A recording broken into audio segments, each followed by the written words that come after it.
దాదాపు 1.5 సంవత్సరం అయింది. ఈ 1.5 సంవత్సరంలో ఇక్కడ నేను చూసిన ఎగ్జాంపుల్స్ మీకు వివరిస్తాను. ఫస్ట్ థింగ్ ప్లాస్టిక్ మనది ఏముంది, పేపర్ బ్యాగ్స్ కొనాలంటే ₹1 ఒక 50 పైస్ ఎక్స్ట్రా పడుతుందని అందరూ ప్లాస్టిక్ ప్రతి దానికి నేను ఆ మూలు ఉంటాను. నాకు ఎప్పుడన్నా ఏదైనా ఊళ్ళో నుంచి తీసుకురమ్మని ఒక పెరుగు ప్యాకెట్ ₹10 పెరుగు ప్యాకెట్ అంటే ₹10 పెరుగు ప్యాకెట్ ఒక ప్లాస్టిక్ కవర్లో వస్తుంది. దానికోసం ఇంకొక నల్ల కవర్ వేసి నల్ల కవర్లో ఇస్తారు. సో ప్రతి దానికి ప్లాస్టిక్ మన జీవితంలో చాలా భాగం అయిపోయింది. దానివల్ల ఎటువంటి నేరాలు జరుగుతాయో చెప్తాను. ఒకటి, మొన్న బక్రీద్ 2024 బక్రీద్ కాకుండా 23 బక్రీద్ పొద్దున్నుండి కదిరి అనేది కమ్యూనల్లీ సెన్సిటివ్ ఏరియా. అది అందరికీ తెలుసు. మనకి పొద్దున్నుండి సాయంత్రం వరకు మేము అన్ని బందోబస్తులు వేసుకున్నాము, అంతా చేసాము, చాలా పీస్ఫుల్గా ప్రేయర్స్ అయిపోయి అమ్మయ్య ఎటువంటి అలిగేషన్ లేకుండా ప్రశాంతంగా పండగ జరిగింది అని పడుకున్న తర్వాత రాత్రి 11:30కి నాకు ఒక వాట్సాప్ మెసేజ్, ఒక ఫోన్ కాల్ వచ్చింది. ఆ మెసేజ్ ఏంటంటే ఒక వీడియో, ఒక 50 సెకండ్స్ వీడియో. ఏంటి, కొంతమంది ముస్లిమ్స్ ఒక ఆవుకి మెడకి పగ్గం కట్టి కదిరి మెయిన్ రోడ్లో, కదిరి మదనపల్లి రోడ్లో మెయిన్ రోడ్లో తరిమి ఒక ఆవును చంపుతున్నారని కొంతమంది నాకు పంపించిన వీడియో. అది మెయిన్ రోడ్లోనే చనిపోయింది. దాని తర్వాత మేము తీసుకెళ్ళాము. ప్రొసీజర్ ప్రకారం దానికి పోస్ట్మార్టం అన్నీ చేస్తే దాన్ని పోస్ట్మార్టం చేసినప్పుడు కడుపులో 1/2 టన్ను ప్లాస్టిక్ కనపడింది. కడుపులో 1/2 టన్ను. అది అక్షరాల మన కదిరిలో 2023 బక్రీద్ రోజున జరిగిన ఇన్సిడెంట్. 1/2 టన్ను ప్లాస్టిక్ దొరికింది. సో చాలా చిన్నగా అనుకుంటారు, ఏముందిలే ఒక కవరే అనుకుంటా. ఆ కవర్ వల్ల ఒకవేళ మేము ప్రొసీజర్ ఫాలో అవ్వకుండా పోస్ట్మార్టం అవి చేయించకుండా బయటికి ఫ్యాక్ట్ తెలియకుండా ఉంటే ఇంకా మీరు గ్రూప్స్గా డివైడ్ అయ్యి కొట్టుకోవడమే కదా. అంతే కదా, మీకెంత సింపుల్ థింగ్. కానీ అది ఆ సింపుల్ థింగ్ మీరు వదిలేస్తే దాన్ని ఎంత పెద్దదవుతుందో ఒకటి ఆలోచించండి. ఈ కోఆపరేషన్ కానీ కోఆర్డినేషన్ కానీ ఊళ్ళో ఉండాలి. అన్ని మతాలు కలిసిమెలిసి ఉండాలంటే ప్రతి చిన్నదానిపైన మనం చాలా మైన్యూట్గా ఆలోచన చేసి జాగ్రత్తలు తీసుకోవాలి. ఇంకొకటి నీట్నెస్. దానివల్ల మనకి రోగాలు నీట్గా పెట్టుకోకపోతే మనకు రోగాలు వస్తాయని తెలుసు, ఇంట్లో ఇబ్బందులు పడతామని తెలుసు, అన్నీ తెలుసు. కానీ మనకి డబ్బులు వచ్చిందా లేదా అది మాత్రము అక్కడ వాడు ఏమి లేస్తాడు, ఏమేమి కలుపుతాడు, ఎలా చేస్తాడు అనేది తినే వాళ్ళకి అవసరం లేదు. వచ్చి తినేవాడు మనకి కొంచెం సోషల్ రెస్పాన్సిబిలిటీ ఉండాలి. మన దగ్గరకు వచ్చే కస్టమర్స్ పట్ల మనం బాధ్యతగా ఉండాలి. వాళ్ళకి నమ్మకం, మన దగ్గరకు వస్తున్నారంటే ఒక నమ్మకంతో వస్తున్నారు, వాడికి మంచి చేయాలని మీకు ఉండాలి. అది ఇద్దరు కాంప్రమైజ్ అవుతున్నారు. కస్టమర్ కాంప్రమైజ్ అవుతున్నారు, ఆ సెల్లర్ కూడా కాంప్రమైజ్ అవుతున్నారు, చేసేస్తున్నారు. ఏదంటే అది పెట్టడము, ఏదంటే అది అమ్మడము, తినడము. తిన్న తర్వాత ఆ ప్లాస్టిక్ ఏమైనా ప్రాపర్గా, ఆ వేస్ట్ ఏమైనా ప్రాపర్గా డిస్పోజ్ చేస్తున్నారా? ప్రతి అంగట్లో ఏ రోజు 100% సేల్ అవ్వదు. ఖచ్చితంగా అంతో ఇంత మిగులుతుంది. మీ దగ్గర తిన్నోళ్ళు అక్కడే ప్లేట్లు పడేయడము, అక్కడే మిగిలిన వేస్టేజ్ పడేయడం అంతా అక్కడే జరుగుతుంది. దాన్ని ఏమన్నా మీరు ఇంతసేపు కమిషనర్ గారు చెప్పినట్టు ఏమన్నా బాధ్యతగా ఒక డస్ట్బిన్ పెట్టి ఒక కవర్లో వేసి వాళ్ళు వచ్చినప్పుడు వాళ్ళకి హ్యాండ్ ఓవర్ చేయడం అలాంటివి చేయరు. అంతా తీసుకెళ్ళి ఒక చోట వేస్తారు, అక్కడ కుక్కలు పెరుగుతాయి. ఈ మధ్యకాలంలో మీరు చూస్తే ఎన్ని చోట్ల, నేను వచ్చిన కొత్తలో మనకి RS రోడ్, నిజాంవలి కాలనీలో ఆ ఏరియాలో కూడా కుక్కల దాడికి పిల్లలు ఇబ్బంది పడ్డారు అని అప్పుడు చాలా ఇష్యూ జరిగింది. కుక్కలన్నింటినీ వెంటనే క్లియర్ చేయాలని చెప్పి అందరూ గొడవ చేశారు. రోజు ఏదో 10 నిమిషాలు న్యూస్ చూస్తే 10 నిమిషాల్లో ఒక్క ఇన్సిడెంట్ అయినా కుక్కల దాడిలో పిల్లలు చనిపోతున్నారు, పిల్లలు అఫెక్ట్ అవుతున్నారు అని ఏదో ఒక రోజు, అంటే రోజులో ప్రతి చోట ఎక్కడొక చోట ఇన్సిడెంట్ జరుగుతుంది. మన దగ్గర కూడా అది జరుగుతుంది, కానీ మనం బాధ్యతగా తీసుకోవడం లేదు. ఇదొకటి. పిల్లలు యాక్సిడెంట్స్ జరుగుతుంది, పిల్లలు చనిపోతున్నారు, అదొకటి. తర్వాత వీటి వల్ల అనారోగ్య పాలయ్యి ఖర్చులు పెరిగిపోతాయి. ఇనిషియల్గా అది చిన్న జ్వరము, కడుపు నొప్పి అవుతుంది, లోకల్ హాస్పిటల్స్లో క్యూర్ అవ్వదు. తర్వాత పెద్ద హాస్పిటల్స్కి పోతారు, ప్రైవేట్ హాస్పిటల్స్కి పోతారు. అక్కడికి వెళ్ళిన తర్వాత ఆ హాస్పిటల్ ఎక్స్పెన్సెస్ భరించలేరు. ఇంట్లో ఆ పరిస్థితులు చూడలేక నిజాయితీగా సంపాదించడం వదిలేసి ఇమీడియట్గా ఈ కష్టం నుండి మేము బయటపడాలంటే ఎక్కడో చోట దొంగతనం చేయాలి, ఏదో ఒకటి చెయ్యాలి అనేది ఎక్కడో చోట దొంగతనాలు చేయడము. ఈ విధంగా కూడా మనం చేసిన ఆ వేస్ట్ పదార్థాల వల్ల నేరాలు, దొంగతనాలు ఎలా పెరుగుతున్నాయి అనేది కూడా ఆలోచన చేయండి. వేస్ట్ పదార్థాల వల్ల ఆరోగ్యాలు చెడిపోవడం, ఆరోగ్యం కోసమని సంపాదన లేక దొంగతనాలకు పాల్పడడం ఇలాంటివి జరుగుతున్నాయి. కాబట్టి దయ ఉంచి ఇదంతా మీరు చాలా సీరియస్గా తీసుకోవాలి. ఇందాక చెప్పారు, పిల్లలకి మనం మంచి భవిష్యత్తు ఇవ్వాలి అంటే మీరేమి ఇంత రోజంతా కష్టపడి రాత్రి 10 గంటల వరకు తెల్లారి 4 గంటల నుండి లేచి ఏర్పాట్లు చేసుకొని రాత్రి 10-11 వరకు రోడ్లో పనులు చేసి మీరు మీ పిల్లలకేమో ఆస్తులు పోగు చేయాల్సిన అవసరం లేదు. వాళ్ళకు ఒక మంచి వాతావరణము ఇస్తే చాలు. మంచి వాతావరణము, మంచి నడవడిక ఇస్తే ఆటోమేటిక్గా వాళ్ళు ఒక మంచి జీవితంలోకి ఎంటర్ అవుతారు. ఇలా మీరు సంపాదిస్తే అది ఏ రోజుకి మీ చేతిలో నిలబడదు. And police point of view వస్తే ట్రాఫిక్ మొన్న మేము తిరిగాము. ఒకరోజు నేను సీఏ గారు తిరిగాం. ఇంకా ఆ తర్వాత ప్రతిరోజు సీఏ గారు ఆ రోడ్లో తిరుగుతూనే ఉన్నారు. అంటే మీరు అలా అలవాటు పడిపోయినారు. డైరెక్ట్గా మేము కేసులు కట్టి ఏదైనా చేస్తే మీరు ఇబ్బంది పడతారు. ముందు మిమ్మల్ని ట్యూన్ చేద్దాము, మీకు పదే కౌన్సిలింగ్ ఇద్దామని చెప్పి ప్రతిరోజు సాయంత్రం రోడ్లో తిరుగుతూనే ఉన్నారు, మీకు చెప్తూనే ఉన్నారు. నేను సీఏ ఇద్దరు కలిసి అక్కడ తిరుగుతుంటే కొందరు వచ్చి మా పైన అంటే సీఏ గారితో డైరెక్ట్గా ఆర్గ్యుమెంట్కి దిగారు. మేము ఎందుకు తీయాలి, మేము ఎప్పటి నుండో ఇక్కడ పెట్టుకుంటున్నాం, మేము ఎందుకు తీయాలి అని. సో అది మీ సొంత ప్లేస్ కాదు. మీ సొంత ప్లేస్లో తీయమని మిమ్మల్ని మేము అడగట్లేదు. మనకు కదిరి చాలా లిమిటెడ్ ఏరియా ఉంది. ఉన్నది 2 మెయిన్ రోడ్లు. ఆ రోడ్లోనే మెయిన్ రోడ్కి షాప్స్ ఉంటాయి, వెనక పక్క రెసిడెన్షియల్ ఏరియా ఉంటుంది. వెనక పక్క రెసిడెన్షియల్ ఏరియా లోపలికి కార్లు అవి వెహికల్స్ పోలేవు కాబట్టి వాళ్ళు మెయిన్ రోడ్ పైన పెడతారు. మీ షాప్లో పనిచేసే వాళ్ళు మీరు అక్కడే పెడతారు, మీ దగ్గర ఉండే కస్టమర్స్ అక్కడే పెడతారు. ఆ ఉన్న స్పేస్ని మీరు మీ హోర్డింగ్స్ ద్వారా సగం స్పేస్ ఆక్యుపై చేసేస్తుంటారు. ఉన్న స్పేస్ మీరు షాప్ లోపలికి ఉంటే మీ వస్తువులని లోపల పెట్టుకోకుండా దాన్ని రేకులు పెట్టడమో లేకుంటే కింద ఎక్స్టెన్షన్ బండలు వేసుకోవడమో ఏదో ఒకటి చేసి సగం వస్తువులు మీద ప్లాస్టిక్ అంగడి మీది సోన్స్ అంగడి అని తెలియజేయడానికి ఆ ప్లాస్టిక్ సామాన్లు మీ అంగడిలో సామాన్లన్నీ సగం రోడ్ ఆక్యుపై చేస్తాయి. ఇంకా వచ్చిన కస్టమర్ కానీ మీ దగ్గర పనిచేసే వాళ్ళు కానీ బండ్లు ఎక్కడ పెడతారు? మనకేమైనా మిడిల్ పార్కింగ్ ఉందా, లేకుంటే ఎక్కడైనా ఓపెన్ స్పేసెస్ ఉన్నాయా? ఆ పలానా చోట ప్రతి 500 మీటర్స్కి మనకు ఒక ఓపెన్ ప్లేస్ గ్రౌండ్ ఏదైనా ఉంటే అక్కడ డంప్ చేసుకొని 500 మీటర్సే కదా మీరు నడిచి వెళ్ళండి అని చెప్పడానికి. మనకు అటువంటి ఆస్కారమే లేదు ఇక్కడ. ఉన్నదంతా మెయిన్ రోడ్. అదే ఏం చేసినా ఆ రోడ్డు పైనే జరగాలి. ఊరు బాగుపడాలన్నా ఆ రోడ్డుతోనే బాగుపడాలి, ఊరు నాశనం అవ్వాలన్నా ఆ రోడ్డుతోనే నాశనం అవ్వాలి. సో ఇవన్నీ మీరు బాధ్యత తీసుకొని వెంటనే మీ షాప్ ముందర మీరు ఎంక్రోచ్మెంట్స్ ఏదైనా ఉంటే దయచేసి ఆ ఎంక్రోచ్మెంట్స్ అన్ని తీసేసి క్లియర్ చేస్తే ఆ రోడ్డు పైన ఆ కొద్ది ప్లేస్లో క్రాస్ గాను ఎట్లా ఒకటే బైక్స్ పెట్టడానికి ఆస్కారం ఉంటుంది. అండ్ ప్రతి ఒక్కరు హోర్డింగ్స్ పెట్టున్నారు. హోర్డింగ్స్ ఆ రోజు అందరికీ ఆ రోడ్లో ఉన్న ప్రతి ఒక్కరికి మేము హోర్డింగ్స్ తీసేసాము. ఇమీడియట్గా హోర్డింగ్స్ అన్ని తీసేసి మీ షాప్ అది హైలైట్ అవ్వాలంటే పైన మంచి కలర్ఫుల్ పెయింట్ వేసుకోండి, మంచి మెటాలిక్ లెటర్స్ పెట్టండి, షాప్ని హైలైట్ చేసుకోండి. అంతేగాని కింద పెట్టి ఇంకొక స్పేస్ని ఆక్యుపై చేసి ఇంకొకరు ఇబ్బంది పడేలాగా మీరు రోడ్ ఆక్యుపై చేయొద్దు. అండ్ సీసీ కెమెరాలు ఒకటి ప్రతి షాప్కి కూడా మీరు టౌన్ న్యూసెన్స్ యాక్ట్ ప్రకారం, మున్సిపాలిటీ యాక్ట్ ప్రకారం ప్రతి షాప్ కూడా మీరు ఖచ్చితంగా పెట్టి తీరాల్సిందే. అది యాక్ట్లోనే ఉంది, ఆ రూల్ ఉంది. సో మేమేదో మిమ్మల్ని ఇన్సిస్ట్ చేయడం కానీ మిమ్మల్ని బలవంతం పెట్టడం కానీ మిమ్మల్ని రిక్వెస్ట్ చేయడం కాదు. ఇప్పుడు ఒకసారి మీకు అందరికీ అలర్ట్ మెసేజ్ మాత్రమే ఇస్తున్నాము. ఇది అందరూ గ్రహించి ఇమీడియట్గా 5,000 మీరేం మళ్ళీ మానిటర్ అవి ఇవేం పెట్టాల్సిన అవసరం లేదు. సిమ్లెస్ కెమెరాస్ అన్నీ వస్తున్నాయి, portable camera, motion detection cameras. మీరు షాప్ లాక్ వేసిపోయినా కానీ మీ షాప్లో ఎవరన్నా తిరిగితే ఇమీడియట్గా మీకు అలర్ట్ వస్తుంది. మీ సెల్ ఫోన్ మీరు కనెక్ట్ చేసుకోవచ్చు. ఒక 5,000 పెడితే అమెజాన్లో ఒక 5,000 పెడితే మీకు మంచి పిక్సెల్ కెమెరా వస్తుంది. దయచేసి అందరూ కూడా ప్రతి షాప్లో కెమెరా పెట్టండి. సీఏ గారు నెక్స్ట్ 1 వీక్ 10 డేస్లో మళ్ళీ డ్రైవ్ చేసి కెమెరా పెట్టకపోతే ఇమీడియట్గా మనకి టౌన్ ప్లానింగ్ యాక్ట్ ప్రకారం 100 మంది ఎక్కడైతే ఉంటారో ఆ 100 మంది రోజులో 100 మంది వచ్చి వెళ్ళే ప్లేస్ ఏదైతే ఉంటుందో వాళ్ళు ఖచ్చితంగా సీసీ కెమెరా పెట్టాల్సిందే. దాని ప్రకారం ప్రతి ఒక్కరు సీసీ కెమెరా పెట్టాలి. ట్రాఫిక్ ఒకటి, సీసీ కెమెరా ఒకటి. అండ్ మీ దగ్గర పని చేస్తున్న కుర్రోళ్ళ గురించి రీసెంట్గా మీకు తెలుసు మౌనిక థియేటర్ ఆపోజిట్లో ఒక దొంగతనం చాలా పెద్ద గ్రీవియస్ అఫెన్స్ జరిగిందని ఎంతమందికి తెలుసు? యామిని ఫార్మాసిటికల్స్లో యామిని షాప్లో ఒక దొంగతనం జరిగింది. అది ఎంతమందికి సరే తెలియకపోతే చెప్తాను. యామిని ఫార్మాసిటికల్స్ అని మౌనిక థియేటర్ ఆపోజిట్లో మెయిన్ రోడ్ హైవేలోనే మనకి మెయిన్ రోడ్లో షాప్ ఉంది. కింద షాప్ ఉంది, పైన ఇల్లు ఉన్నాయి. ఫస్ట్ ఫ్లోర్లో ఓనర్ ఉంటారు, ఆ పైన బాడీకి ఇచ్చినారు. ఆ షాప్ గత ఎన్నో సంవత్సరాల నుండి షాప్ రన్ అవుతుంది. షాప్లో ఒకతన్ని 10 సంవత్సరాల నుండి షాప్లో ఎంప్లాయీగా పెట్టుకొని ఉన్నారు. ఆ రోజు భార్యాభర్తలు ఇద్దరు మాత్రమే ఉంటారు. పిల్లలు ఉంటే పిల్లలకి పెళ్ళిళ్ళు, వాళ్ళ ఉద్యోగాలు వచ్చి వాళ్ళు బయట ఉన్నారు. భార్యాభర్తలు ఉంటారు. ఆ రోజు భర్త షాప్ యజమాని ఏదో పని పైన బయటకు వెళ్ళారు. ఇంట్లో భార్య మాత్రమే ఉంది. షాప్లో ఉంది, ఆవిడ షాప్లో ఉంది. ఆ షాప్లో 2-3 కుర్రోళ్ళు పనిచేస్తున్నారు. మధ్యాహ్నం 2-2:30 ఆ టైం అయ్యింది. షిఫ్ట్ల పైన మేము భోజనాలకి మేము వెళ్ళొచ్చిన తర్వాత మీరు వెళ్ళండి అని చెప్పి వాళ్ళకున్న వెసులుబాటు ప్రకారం 1-2 భోజనానికి వెళ్ళారు. ఆ ఓనర్ లేడీ అంటే భార్య ఒకతను మాత్రమే ఉన్నాడు. అతను మధ్యాహ్నం అంటే జనరల్లీ పోలీస్ మూమెంట్ ఉండదు, ఏమి పెద్ద మూమెంట్ ఉండదు అని ఆ టైంలో తను ఫోన్లో గైడ్ చేస్తుంటే వేరేవాడు ఆమె ఎదురుగా షాప్లో ఇలా కూర్చొని ఈ పక్కన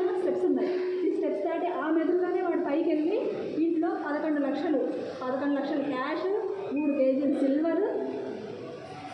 పగలు మిట్ట మధ్యాహ్నం 2 గంటలప్పుడు ఆమె ఎదురుగా అక్కడ కూర్చోంది. వెనక ఆ షాప్లోనే వాడు వెనక బ్లూటూత్ పెట్టుకొని బయట పోయేవాడికి గైడ్ చేస్తున్నాడు. నమ్మి పెట్టుకున్నారు అతన్ని.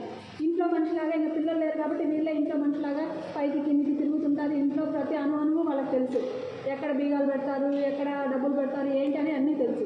వీడు లోపల బ్లూటూత్ పెట్టుకొని అలా పైకి వెళ్ళు, ఇంటి కీస్ అక్కడ ఉంటాయి, ఆ కీస్ తీసేయి, లోపలికి పోతే బీరువా అక్కడ ఉంటుంది, బీరువా కీస్ కింద వీడు గైడ్ చేస్తున్నాడు. పైకి వాడెళ్ళి నీట్గా 11 లక్షలు సర్దుకొని సిల్వర్ సర్దుకొని వచ్చేసినాడు. కానీ అంతలో వాళ్ళు చేసిన ఒక బెస్ట్ థింగ్ ఏంటంటే ఇంటి నిండా సీసీ కెమెరాలు పెట్టుకున్నారు. ఆ రోజు వాళ్ళు చేయగలిగింది ఏంటంటే ఇంటి దొంగను ఎవరు పట్టుకోలేరు. ఇప్పుడు బయట వాళ్ళు ఎవరైనా వస్తే సరే అని మా ఎఫర్ట్స్ అన్ని పెట్టి మా టెక్నాలజీ వల్ల ఏదో మేము పట్టుకుంటాం, కానీ ఇంటి దొంగను ఎవరు పట్టుకోలేదు. ఆ రోజు చేయగలిగింది ఏంటి? ఆ సీసీ కెమెరాల వల్ల వీడే వాడిని గైడ్ చేస్తున్నాడని మేము సస్పెక్ట్ చేసి వీడిని కొంచెం గట్టిగా ఇంట్రాగేట్ చేసిన తర్వాత వీడు నేరం ఒప్పుకోవడం, తర్వాత వాడిని పట్టుకొని వచ్చి మొత్తం ఎంత పోయిందో ఇంటాక్ట్ వితిన్ 24 అవర్స్ మేము ఓనర్కి అప్పగించగలిగాం. సో సీసీ కెమెరాల వల్ల అంత ఉపయోగం ఉంటుంది. అది మీ దగ్గర పనిచేస్తున్న కుర్రోళ్ళు, వాళ్ళు ఎలాంటి కుర్రోళ్ళు, వాళ్ళ బ్యాక్గ్రౌండ్ ఏంటి, వాళ్ళ క్రిమినల్ యాక్టివిటీస్ ఏంటి, గతంలో ఏమైనా కేసెస్ ఉన్నాయా ఏంటి. ఒకసారి కేసు ఉంటే వాళ్ళని కంప్లీట్గా సస్పెక్ట్ చేయమని కాదు, మనకి ఏదైనా మళ్ళీ ఇలాంటి ఒక ఎఫెక్ట్ కలుగుతుందా అని మీరు ఆలోచన చేసి ఆ పిల్లల్ని పెట్టుకున్నప్పుడు జాగ్రత్తగా పెట్టుకోండి. అండ్ మీ ఇంట్లో ప్రతి ఒక్కరికి ఇంట్లో ఆడపిల్లలు ఉంటారు. ఆడపిల్లలు ఉన్నప్పుడు మీ షాప్లో పనిచేస్తున్న కుర్రోళ్ళు మీరు లేనప్పుడు మీ పిల్లలతో ఎలా బిహేవ్ చేస్తున్నారు, చిన్న పిల్లలు కానీ పెద్ద పిల్లలు కానీ, మీ పిల్లలతో ఆడపిల్లలతో అయితే వాళ్ళ ప్రవర్తన ఎలా ఉంది, మగ పిల్లలను అయితే ఇంకా ఫ్రెండ్షిప్ కుదిరిపోతారు, మగ పిల్లలకి అయితే ఫ్రెండ్షిప్ కుదిరిపోతారు.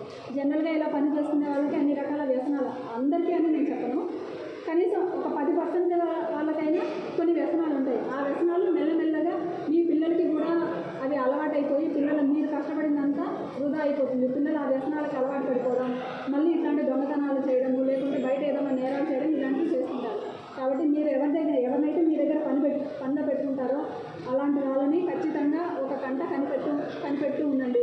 మీకు ఏదైనా డౌట్, వాళ్ళ ప్రవర్తన వల్ల మీకు ఏదైనా డౌట్ అనిపిస్తే ఇమీడియట్గా లోకల్ పోలీస్కి ఇంటిమేషన్ ఇవ్వండి. ఇంకొకటి, అన్ని రోడ్లో జరుగుతున్న ప్రతిదీ డైరెక్ట్గా మీ దగ్గర కనపడుతుంటాయి.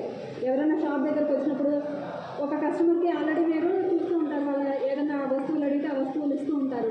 పక్కన ఇంకో కస్టమర్ వస్తుంటాడు, వాడు హడావిడి చేస్తూ ఉంటాడు, నాకు అది కట్టండి ఇది కట్టండి అని హడావిడి చేస్తుంటాడు. మీకు లోపల ఇద్దరు పనులు ఉంటారు, వాళ్ళిద్దరికి చెరొక పని చెప్తుంటారు. మీ పని మీరు చేసుకుంటారు. వచ్చినవాడు సైలెంట్గా మెడలో ఉన్న చైర్ లాక్కొని పోవడము, చేతిలో ఉన్న పర్సు లాక్కొని పోవడము ఇలాంటివి జరుగుతూ ఉంటాయి. కాబట్టి ఇట్లాంటివన్నీ అరికట్టాలంటే కూడా మనిషి కన్నా మన కన్నుకి చాలా కనపడవు, మనకన్నా గొప్పది కెమెరా. కాబట్టి కెమెరా పెట్టుకుంటే అన్ని రకాల ఉపయోగాలు ఉంటాయి.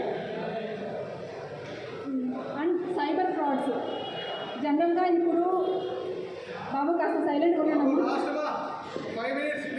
ఒక 5 నిమిషాలు లాస్ట్. ఇది ఒక లాస్ట్. సైబర్ ఫ్రాడ్స్ మీ రోజుకి మనకి చదువు వచ్చినా చదువు రాకపోయినా ప్రతి ఒక్కరికి ఆండ్రాయిడ్ మొబైల్ అనేది ఫ్యాషన్ అయిపోయింది. సో మీకు తెలియకుండా మీ పిల్లలు మీ ఫోన్లో చాలా చేస్తుంటారు. రమ్మీ గేమ్స్ అని, ఆ గేమ్స్ అని, ఈ గేమ్స్ అని మీకు తెలియకుండా మీరు చేసేస్తుంటారు.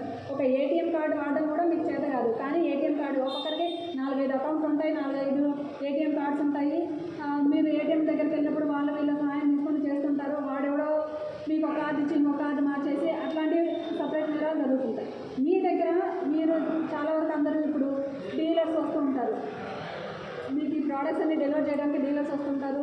మీరు తక్కువకి ఎక్కడైనా దొరుకుతాయి అంటే అక్కడ మీరు ఆన్లైన్లో ఆర్డర్ పెట్టుకోవడము, మీకు ఈ ప్రోడక్ట్ మేము డెలివరీ చేస్తాము మాకు ఇంత ఇవ్వండి అని మీ చేత అడ్వాన్స్ వేయించుకోవడము, తర్వాత ఫోన్ నెంబరు ఎగరగొట్టాము. ఈ మధ్యనే ఒక 10 days బ్యాక్ మేము ఒక కేసు మన అప్గ్రేడ్ టౌన్ స్టేషన్ కాదు, town station opposite upgrade police station ఒక 10 days బ్యాక్ ఒక కేసు కట్టాము. ఏంటంటే ఒక అతను ఇండియా మార్ట్ అని ఒక ఆన్లైన్ యాప్లో కాయిన్ బాక్స్ ఉంటాయి కదా, కాయిన్ బాక్స్ 15,000 అమౌంట్, ఒక కాయిన్ బాక్స్ 15,000 చేస్తుంది. సో ఇనిషియల్గా మీరు ఒక హాఫ్ అమౌంట్ పే చేస్తే మీకు ప్రోడక్ట్ డెలివర్ చేస్తాము, మీరు ప్రోడక్ట్ తీసుకున్న తర్వాత ప్రోడక్ట్ మీకు చెందిన తర్వాతనే మిగిలిన అమౌంట్ మాకు ఇవ్వండి అని చెప్పి ఇనిషియల్గా ఒక 8,000 వేయించుకున్నాడు. 10 రోజులైంది, వాడు ఫోన్ చేసిన నెంబరు, వీడు ఫోన్పే చేసిన నెంబరు 2 ఫోన్లు స్విచ్ ఆఫ్. మా దగ్గరకు వచ్చారు, మేము కేసు కట్టాను. కేసు కట్టిన తర్వాత ఎవరి దగ్గర నుండి అయితే ఫోన్ వచ్చిందో, ఎవరికైతే ఫోన్పే చేశారో ఆ నెంబర్ని తీసి వెరిఫై చేస్తే అది కదిరి నెంబరే, ఒక నెంబర్ వచ్చింది. వాడిని పట్టుకొని వచ్చి వెరిఫై చేస్తే వాడు దాదాపు వాడి దగ్గర 300 సిమ్ములు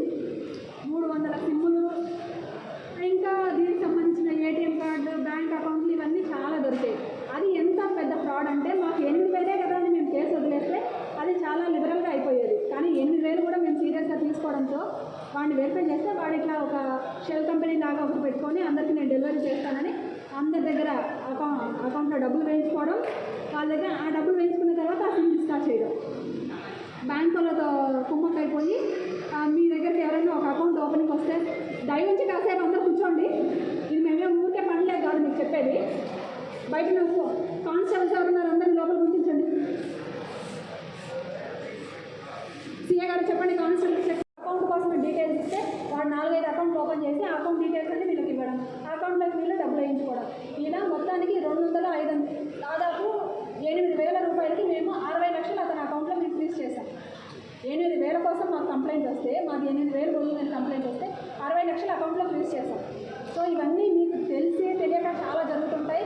కాబట్టి మీరు సెల్ ఫోన్లు వాడేటప్పుడు మీకు తెలియని ఫోన్ నెంబర్స్ నుండి మీకు కాల్స్ వచ్చినప్పుడు వెంటనే మీ డీటెయిల్స్ అన్ని ఇవ్వకుండా, మీరు ఎక్కడన్నా మీ తమ్ము వేసేటప్పుడు ఎక్కడ వేస్తున్నారని వెరిఫై చేసుకొని అక్కడ వేయాల్సిన అవసరం ఉందా లేదా అని తెలుసుకొని మీరు తమ్ము వేయడం. ఓటీపీ ఎటువంటి బ్యాంక్ వాళ్ళు కానీ ఎవ్వరు కూడా మిమ్మల్ని ఫోన్లో ఓటీపీ అడగరు. ఎవరైనా డెలివరీ అమెజాన్ లాంటి పార్సల్స్ ఎవరైనా ఇంటికి వస్తే ప్రోడక్ట్ మీ చేతిలో పెట్టిన తర్వాతనే వాళ్ళు ఓటీపీ అడుగుతారు. అడ్వాన్స్గా ఎవరు కూడా ఓటీపీ అడగరు. దయచేసి ఎవరు కూడా మీ ఓటీపీ కానీ, మీ బ్యాంక్ వెనక ఏటీఎం వెనక ఉన్న సివివి నెంబర్స్ కానీ, మీ పర్సనల్ పిన్ నెంబర్స్ కానీ ఎవరితో కూడా దయచేసి అవి బయటికి రివీల్ చేయొద్దు. నమ్మిన వాళ్ళకు కూడా డబ్బులు దేవుడు ఇచ్చినా లెక్క పెట్టాలంటారు. కాబట్టి సొంత వాళ్ళని కూడా డబ్బుల విషయంలో మనిషి బాగున్నంత వరకు బాగుంటారు. ఒక 100 రూపాయలు తేడా వస్తేనే ఇప్పుడు ప్రతిరోజు నాకు ఏదో ఒక పోలీస్ స్టేషన్లో ఒక గొడవ వస్తుంది. ఏంటంటే ఒక 100 రూపాయల దగ్గర 500 దగ్గర ఇద్దరు కలిసి ఫ్రెండ్స్ ఇద్దరు కూర్చొని బాగా తాగుతుంటారు. ఎక్కడో ఎందుకో టౌన్లోనే చెప్తాను.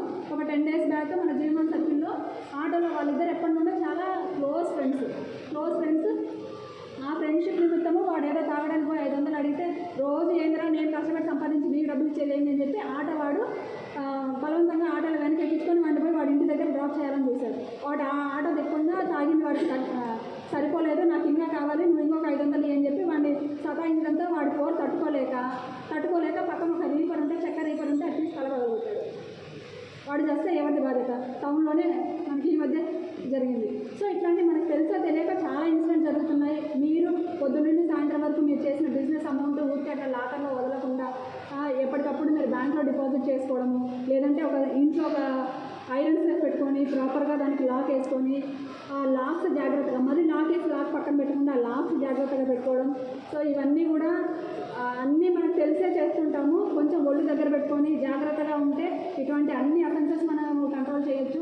అండ్ ప్లాస్టిక్ ఒకటి కమిషనర్ గారు చాలా డీటెయిల్గా చెప్పారు. నేను కూడా ఇంతవరకు ఎప్పుడు ప్లాస్టిక్ కవర్స్లో ఇడ్లీ ఉడకబెట్టడం చూడలేదు. ప్లాస్టిక్ కవర్లో ఇడ్లీ ఒక ప్లాస్టిక్ కవర్లో, చట్నీ ఒక ప్లాస్టిక్ కవర్లో, మళ్ళీ ఎర్ర చట్నీ ఒక ప్లాస్టిక్, ఇట్లా 4-5 కవర్లలో కట్టివ్వడం చూశాను కానీ డైరెక్ట్ ప్లాస్టిక్ని ఉడకబెట్టడం అయితే నేను చూడలేదు. కాబట్టి దానివల్ల మీరే ప్రత్యక్షంగా పరోక్షంగా ఊరు చెడిపోవాలన్నా బాగుపడాలన్నా అంతా మీ చేతిలో ఉంది. ఇప్పుడు ఆఫీసర్లు చెప్పిన ప్రతి పాయింట్ మీ మంచి కోసమని ఆలోచన చేసుకొని ఇవన్నీ మీరు ఇంప్లిమెంట్ చేస్తే మెల్లమెల్లగా ఏది చేంజ్ అనేది ఒక రోజులో రాదు. ఈ రోజు నుండి మీరు సీరియస్గా తీసుకొని ఇవన్నీ 1 by 1 ఇంప్లిమెంట్ చేస్తే అట్లీస్ట్ ఒక 3 to 6 monthsలో అయినా ఈ వాతావరణం అంతా మారిపోయి ఒక మంచి వాతావరణం మీ పిల్లలకు మీరు ఇస్తారని ఆశిస్తున్నాము. అండ్ మున్సిపల్ కమిషనర్ గారు నా సైడ్ నుండి ఒక చిన్న రిక్వెస్ట్ అండి, మన గర్ల్స్ కాలేజ్ ఒకటి ఉంది కదండి ఎర్రకోట, అక్కడ చాలా డంప్ ఉందండి. అదేమన్నా మీరు పెద్ద బిన్ను ఒకటి పెట్టగలిగితే అక్కడ ఒకటి, మన ఇది ఆర్ఎస్ రోడ్ స్టార్టింగ్లో అక్కడ ఒకటి, వీళ్ళంతా తీసుకొచ్చి మీరు ప్లాస్టిక్ కవర్స్ డస్ట్బిన్స్ చెప్తున్నారు, చెప్తే అది ఫిల్ అయితే మళ్ళీ మీరు వచ్చి కలెక్ట్ చేసుకునేంత ఓటు కూడా వీళ్ళకి ఉండదు. అది తీసుకొచ్చి మళ్ళీ ఎక్కడో చోట రోడ్డు పైన వేస్తారు. గర్ల్స్ హై స్కూల్ దగ్గర అయితే అక్కడ మల్టిపుల్ కంప్లైంట్స్ వస్తున్నాయి మాకు. అక్కడ మీరు రేసింగ్లు అనేది చాలా ఎక్కువ జరుగుతున్నాయి, అది అందరికీ తెలుసు. పర్టికులర్లీ మనకు హైవే ఒకటి ఉంది, ఆ హైవేలో రేస్ చాలా ఎక్కువ జరుగుతుంది. పిల్లల్ని మీరు జాగ్రత్తగా చూసుకోండి. మీ పిల్లలు ఎక్కడ తిరుగుతున్నారు, ఎవరితో తిరుగుతున్నారని మేము ఆల్రెడీ ఆటో వాళ్ళకి, మెకానిక్స్ వాళ్ళకి అందరికీ కూడా మేము మీటింగ్ పెట్టి, ఎవరైనా మెకానిక్ షాప్లో ఇచ్చిన బండి మీకు తెలియకుండా పిల్లలకి ఇవ్వద్దని అని ఎవరికైతే ఇన్స్ట్రక్షన్స్ ఇవ్వాలో వాళ్ళందరికీ ఇచ్చాము. తల్లిదండ్రులుగా మీకు కూడా చెప్తున్నాం, మీ పిల్లలకి మీ శక్తికి మించి వాళ్ళకి బండ్లు కొనిచ్చి వాళ్ళని రోడ్డుపైకి వదిలేస్తే మేము చూసినప్పుడు వాళ్ళని పట్టుకోవడానికి మేము బండి రైస్ చేసి మేము వెళ్తే మమ్మల్ని చూసి భయంతోనో లేకపోతే ఏం చేస్తారని ఒక ఆ వయసులో తెలియని తనంతోనో ఇంకా రైస్ చేసిపోయి ఏ కాలంలోనో గుంటలోనో పడి ప్రాణాలు పోగొట్టుకుంటున్నారు. ఆ ఇన్సిడెంట్స్ మనకు ఆల్రెడీ నేను వచ్చిన తర్వాత మనం ఇక్కడ గజ్జలరెడ్డిపల్లి పెట్రోల్ బంక్ దగ్గర ఒక చిన్న కుర్రాడు 14 years పిల్లడు, ఆ పిల్లడి పేరు పవన్ ఏదో నాకు హాస్పిటల్ నుంచి బండి తీసుకొని పోయి అక్కడ యాక్సిడెంట్ అయ్యి ఆ పిల్లోడు చనిపోయాడు. ఇక్కడ తలుపుల దగ్గర ఒక స్కూల్ పిల్లోడు 9th క్లాస్ స్కూల్ పిల్లోడు ఒక పిల్లోడు చనిపోయాడు. సో ఎక్కడో చోట మనకి ఇన్సిడెంట్ జరుగుతూనే ఉన్నాయి. మీ పిల్లలకి బండి ఇచ్చినప్పుడు జాగ్రత్తగా ఉండండి. అండ్ చిన్నపిల్లల్ని పనిలో పెట్టుకోకండి. చిన్నపిల్లల్ని పనిలో పెట్టుకున్నందుకు గత నెలలోనే మనం ఇక్కడ ఒకటి జూనియర్ జస్టిస్ యాక్ట్ కింద చిన్నపిల్లల్ని పనిలో పెట్టుకుంటున్నారని child labour junior justice act కింద పిల్లలు ఆ ఓనర్ పైన తల్లిదండ్రుల పైన ఇద్దరి పైన కేసు కట్టడం జరిగింది. వేమారెడ్డి సర్కిల్లోనే ఒక హోటల్లో పిల్లోని ఒక ఒరిస్సా పిల్లోని పెట్టుకున్నందుకు. సో మీకు తెలియకుండా మేమైతే మా నోటీస్కి వచ్చిన ప్రతిదానికి లీగల్గా యాక్షన్ తీసుకున్నాం. ఒక child labour act junior justice act అని ఒక కేసు కడితే అది 10 years మినిమం 10 years పనిష్మెంట్ ఉంది. Non bailable offence. చిన్నపిల్లలకి ఇప్పుడు కొత్తగా వచ్చిన రూల్స్ ప్రకారం మైనర్ పిల్లలు వాహనాలు నడిపితే ఆ వాహనం ఓనర్ ఎవరైతే ఉన్నారో తండ్రి అయితే తండ్రి ఎవరైతే వాళ్ళకు కూడా అంతే పనిష్మెంట్. పిల్లల్ని మేము కౌన్సిలింగ్ ఇచ్చి పంపిస్తాం, కానీ ఆ ఓనర్కి మాత్రం అంత శిక్ష పడుతుంది. ఇప్పుడు కొత్తగా వచ్చిన యాక్ట్ ప్రకారం 10 ఏళ్ళు జైలు శిక్ష. ఒక హిట్ అండ్ రన్ కేసులో 10 ఏళ్ళు జైలు శిక్ష ఉంది. కాబట్టి ఇప్పుడు రూల్స్ అన్నీ చాలా కఠినమయ్యాయి. మేము ఇంప్లిమెంట్ చేసే ముందు మీకు ఒక అవకాశం ఇద్దామని చెప్పి ఈ మీటింగ్ పెట్టాము. ఈ అవకాశాన్ని అందరూ సద్వినియోగం చేసుకొని ఇప్పుడు చేస్తున్న ఈ మిస్టేక్స్ అన్ని వీలైనంత త్వరగా రెక్టిఫై చేసి ఊరిని బాగుపరుస్తారని ఆశిస్తూ thank you so much. Me shop ముందర పనికమాలు జరిగిందంటే ఒక ముక్క చెప్పండి. ఫోన్ చెబితే మాకేమైనా ప్రాబ్లం ఏమైనా అనుకోవద్దు. సార్ ఇది కొట్లాడుతూ ఉన్నారు, సార్ ఇది రంపు జరుగుతూ ఉంది, సార్ ఇది జరిగింది, ఒక ముక్క చెప్పండి. ఎందుకు ఆ మాట అంటున్నానంటే అలా చెప్పడం వల్ల మనకి ఎందుకు లేదు దావనపోయి కంపం మనం ఎత్తికెట్టుకోవడం, దానివల్ల పదే పోలీసులు విచారిస్తారేమో పిలుస్తారేమో అనే మాట పెట్టుకోవద్దు. ఆ అవసరానికి వెంటనే పోలీసులు వెళ్ళేదానికి అక్కడ అవకాశం ఉంటుంది.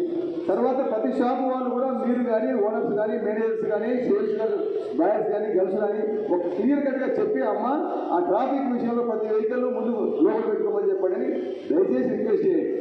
మీ టైం వేస్ట్ చేసి కూడా మేడం గారు మాట్లాడతారు ఉంటుంది. ఒక అరగంట తప్పదు. రైట్. చివరిగా సార్ కానీ మేడం కానీ నేను కానీ చెప్పి 3 మాటలు. మీ కదిరి, మా కదిరి, మన కదిరి. మీరు ఇక్కడే పుట్టారు, అప్ టు టిల్ ఎండింగ్ వరకు ఇక్కడే ఉంటారు. ఉద్యోగితే మేము వచ్చాం కాబట్టి మాది కదిరే, మన కదిరే, అందరిది కదిరే. ఇది గుర్తుపెట్టుకొని 4 విషయాలు.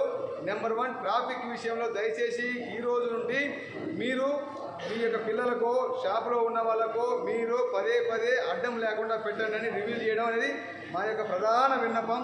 అది చేయండి. 10-15 రోజులు మార్పు రాకపోతే మేము మళ్ళీ నేను సంజయ్ చెప్తాను. ఎందుకంటే ఆ మాట ఆల్రెడీ ఆటో వాళ్ళలో తోపుడు పనిలో వచ్చింది. సో మీరు కూడా కాస్త సహకరించి, ఎందుకంటే ఎస్పెషల్లీ ఈరోజు పిలవడం కూడా మెయిన్ ప్రధాన సెంటర్ల వాళ్ళ మాత్రం పిలిచాం కాబట్టి అది కొంచెము మీ ముందు పెట్టుకునే వాళ్ళు ఒకటే ఒక మాట సింపుల్గా, బాబు లోపల పెట్టుకో, బాబు అడ్డం లేకుండా పెట్టు, ఈ డైలాగ్ మాట్లాడుతూ ఉండండి. ఖచ్చితంగా మార్పు వస్తుంది. రెండోది సీసీ కెమెరాలు ప్రతి షాపుకు పెట్టాల్సిందే. అది మ్యాండటరీ. కొద్ది రోజులు పోయిన తర్వాత 1 week 10 days తర్వాత షాప్ టు షాప్ మేము తిరుగుకుంటూ వస్తాం. మీ నెంబర్లను నోట్ చేసుకునే కదా, మాట్లాడుకుంటూ వస్తాను. మూడోది, ఏదన్నా మీ షాప్ ముందర అన్వాంటెడ్ ఇన్సిడెంట్ ఏదైనా జరిగితే కొట్లాటో గలాటో రంపో రాజ్యం ఏదైనా పర్లేదు, వెంటనే పోలీసు వాళ్ళకు ఫోన్ చేసి సార్ ఇది జరుగుతుంది మీరు వెంటనే పంపించండి అంటే చెప్తే బాగుంటుంది. మాకేం సంబంధం లేదు అనుకోకుండా అదొకటి. 4వది, ఏదైతే ట్రాఫిక్ సమ్మె కాకుండా ఎస్పెషల్లీ ప్లాస్టిక్ అన్నారు, ప్లాస్టిక్ విషయంలో కూడా అది కొంచెం దానివల్ల ఇబ్బంది ఉంది. ఎస్పెషల్లీ కొన్ని చోట్ల తాడపత్రి లాంటి ప్రదేశాల్లో ప్లాస్టిక్ని అమ్మరు. మన దగ్గర టౌన్కు ఉన్న పరిస్థితిని బట్టేసి అమ్ముతా ఉన్నారు. అది లేకపోతే బిజినెస్ కొన్ని ఇబ్బందులు ఉన్నాయి కాబట్టి నిదానంగా మున్సిపాలిటీ వాళ్ళు చర్య తీసుకుంటారు. అది కూడా కొంచెం సార్ చెప్పినట్టు వినాలి. 5వది, బైక్ రైసింగ్. ఈ పిల్లలకు ఎక్కువ నేను అబ్జర్వ్ చేసింది ముస్లిం కమ్యూనిటీ పిల్లలు ఎక్కువ శాతం అబ్జర్వ్ చేశాను. నేను గతంలో 4 నెలలు పనిచేశాను కాబట్టి పిల్లలు కంట్రోల్ చేసుకోకపోతే పొరపాటు జరిగి ఏదైనా యాక్సిడెంట్ అయితే దాని తర్వాత బాధపడాల్సిన తల్లిదండ్రులే కాబట్టి వాళ్ళు ఎక్కడికి పోతున్నారు ఏం చేస్తున్నారు అనే విషయాన్ని మీరు కొంచెం పరిగణలోకి తీసుకోండి. చిన్నపిల్లలకు బైకులు ఇవ్వద్దు, అవసరమైతే దండించండి. అలా ఏదైనా ఉంటే ఒకసారి మా నోటీసులు పెట్టండి దయచేసి, మా రిక్వెస్ట్. అదర్వైజ్ మీకు ఇంతవరకు మీరు ఓపిక ఉన్నది. Thank you.